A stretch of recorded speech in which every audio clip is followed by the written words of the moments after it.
Pallikathodu panchayat 14 number ward എളപ്പ് എന്ന് പറഞ്ഞ സ്ഥലത്ത് ഒരു നടപ്പാതയാണിത്. പലരും കയറി വരുമ്പോൾ, മെമ്പർമാർ കയറി വരുമ്പോൾ എല്ലാവരും വാഗ്ദാനം ചെയ്യുന്നു, ഉടനെ വഴി വരും.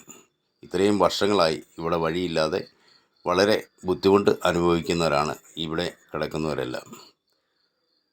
ഇത് കാണുകയും അതുപോലെ തന്നെ ഈ വീഡിയോ കാണുന്നവർ ഇത് ഷെയർ ചെയ്യുക. ഇതിൻ്റെ അധികാരികളുടെ മുമ്പിൽ എത്തിക്കുന്നോളം വരെ ഇത് ഷെയർ ചെയ്ത് ഒരു